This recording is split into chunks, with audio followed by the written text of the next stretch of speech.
எல்லா தமிழ் மக்களுக்கும் வணக்கம். என் பேர் ஷீபா. வெல்கம் டு ஷீபா சமையல். இன்றைக்கி நம்ம வீட்டு சமையலில் ஹெல்த்தியான ட்ரை ஃப்ரூட்ஸ் லட்டு தான் செய்ய போகிறோம். இதை விட ஹெல்த்தியான, ஈஸியான, டேஸ்டியான ரெசிபி இருக்கவே முடியாது. ஃபஸ்ட்டு இந்த ரெசிபி பண்ணுறதுக்கு ஒரு கடாயில் 4 ஸ்பூன் அளவுக்கு நெய் சேர்த்துக்கோங்க. எல்லா நட்ஸுமே சம அளவு எடுத்துக்கிடலாம். நான் இன்றைக்கி பாதாம், முந்திரி, வால்நட், பிஸ்தா இதெல்லாம் சேர்த்துருக்குறேன். இதை எல்லாத்தையுமே நல்லா வறுத்து எடுத்துக்கிடுவோம். நம்ம பதமாக கரெக்டான அளவில் வறுத்தோம் அப்படின்னா 1 வாரம் வரைக்கும் இந்த லட்டை நம்ம வெளியே வச்சு சாப்பிட்டுக்கிடலாம். இதை நல்லா பொன்னிறமாக ஆகிறதண்டிக்கு நம்ம வறுத்து எடுக்கணும். ரொம்ப டைம்லாம் ஆகாது, சீக்கிரமாகவே நல்லா வறுபட்டு வந்துடும். இந்த அளவுக்கு நல்லா வறுத்ததுக்கப்புறமா இதை அப்படியே வேறொரு பிளேட்டுக்கு மாற்றி இதை நல்லா ஆற விட்டுருங்க. இப்போ அதே கடாயிலேயே மீதி நெய் இருந்துச்சுன்னா அதிலே யூஸ் பண்ணிக்கோங்க. அப்படி இல்லைனா 1 ஸ்பூன் அளவுக்கு நெய் சேர்த்துக்கோங்க. நான் இன்றைக்கி 2 ரகம் காஞ்ச திராட்சையை சேர்த்துருக்குறேன். இப்போ அது கூடயே கொஞ்சம் அத்திப்பழத்தை நல்லா பொடிசாக கட் பண்ணிவிட்டு சேர்த்துருக்குறேன்.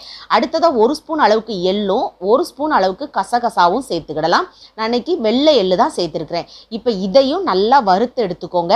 இந்த அளவுக்கு நல்லா வறுபட்டு வந்திருக்கணும். இப்போ இது கூடயே நான் இன்றைக்கி ஏற்கனவே வறுத்து வச்ச தேங்காய் பூ ஒரு 1/4 கப் அளவுக்கு சேர்த்துருக்குறேன். இதையும் நல்லா நிறம் மாற வரைக்கும் நல்லா வறுத்துட்டு அப்படியே வேற ஒரு பிளேட்டுக்கு மாற்றிட வேண்டியதான். நீங்கள் ஃப்ரெஷ்ஷான தேங்காய் பூ சேர்க்குறீங்கன்னா தனியாக தேங்காய் பூவை 1 ஸ்பூன் நெய் விட்டு நிறம் மாறுற வரைக்கும் நீங்கள் வறுத்து எடுத்துக்கோங்க. சரியாக வறுக்கலை அப்படின்னா லட்டு கண்டிப்பாக கெட்டு போயிடும். இப்போ இதெல்லாம் நல்லா மாற்றி வச்சுட்டு ஆற விட்டுருங்க. இப்போ அதே கடாயிலே ஒரு 2 ஸ்பூன் அளவுக்கு நெய் சேர்த்து பேரிச்சம்பழத்தை நல்லா இதை வதக்கி எடுத்துக்கோங்க. பேரிச்சம்பழத்தை நல்லா பொடிசாக கட் பண்ணிவிட்டு வதக்கி எடுக்கலாம். அப்படி இல்லைன்னா லைட்டாக மிக்சியில் போட்டு கிரைண்ட் பண்ணிட்டு கூட சேர்க்கலாம். நல்லா சாஃப்டான பழமாக இருக்கும் பாருங்கள், அதை எடுத்துக்கோங்க. அதில் உள்ள விதையை நீக்கிட்டு இதை மாதிரி நல்லா அந்த நெய்யிலே வதக்கி எடுத்துக்கோங்க.